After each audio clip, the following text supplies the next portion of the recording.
Welcome back to my channel. നമ്മൾ ഇന്ന് UKGയുടെ ഇംഗ്ലീഷ് സിലബസിൽ സെക്കൻഡ് യൂണിറ്റ് ആണ് നോക്കുന്നത്. അപ്പോൾ ഇതിൻ്റെ അകത്തൊരു പിക്ചർ ഡിസ്ക്രിപ്ഷൻ തന്നെയാണ് കൊടുത്തിരിക്കുന്നത്. അപ്പോൾ നമ്മളിത് എങ്ങനെയാണ് കുട്ടികളിലേക്ക് പറഞ്ഞു കൊടുക്കുന്നത്, കുട്ടികളിലേക്ക് എത്തിക്കുക എന്നാണ് ഞാൻ ഇന്ന് പറഞ്ഞു തരുന്നത്. അപ്പോൾ നമുക്ക് ഇങ്ങനെ ഒരു പിക്ചർ ഡിസ്ക്രിപ്ഷൻ തന്നു കഴിഞ്ഞിട്ടുണ്ടെങ്കിൽ നമ്മൾ കുട്ടികളോട് ചോദിക്കുക. ഫസ്റ്റ് തന്നെ ഇൻഫോർമൽ ടോക്കിംഗ് ആണ് വരേണ്ടത്. ഇൻഫോർമൽ ടോക്കിന് കുട്ടികളോട് ചോദിക്കുക, നിങ്ങൾ സൂയിൽ പോയിട്ടുണ്ടോ? Did you go to the zoo? What were seen in the zoo? എന്തെല്ലാമാണ് നിങ്ങൾ അവിടെ കണ്ടിട്ടുള്ളത്? Say the names of the animals. Okay, say the names. Then ask related sub question. Which one is the biggest animal on the land?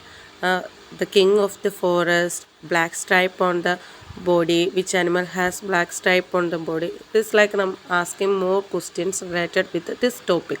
ഈ ടോപ്പിക്കുമായിട്ട് നമ്മൾ കുറേ questions ചോദിച്ചുകൊണ്ടേ ഇരിക്കുക കുട്ടികൾ. അപ്പോൾ കുട്ടികൾ അനിമൽസിൻ്റെ നെയിംസ് എല്ലാം പറയുന്നതാണ്. അപ്പോൾ അവർക്ക് നെയിംസ് എല്ലാം ഫെമിലിയർ ആയതിനു ശേഷം നമ്മൾ എന്ത് ചെയ്യണം? സൗണ്ട്സ് കൊടുക്കണം. ഓരോ അനിമൽസിൻ്റെ ബിഗിനിങ് സൗണ്ട് എന്താണെന്ന് പറഞ്ഞതിന് ശേഷം ബിഗിനിങ് വേർഡ്സ് പറയും. ഇപ്പോൾ ലയണാണ്, lion. Snake, elephant. Zebra, alligator. Baboon, elephant. Hippopotamus, rhinoceros. Kangaroo, lion.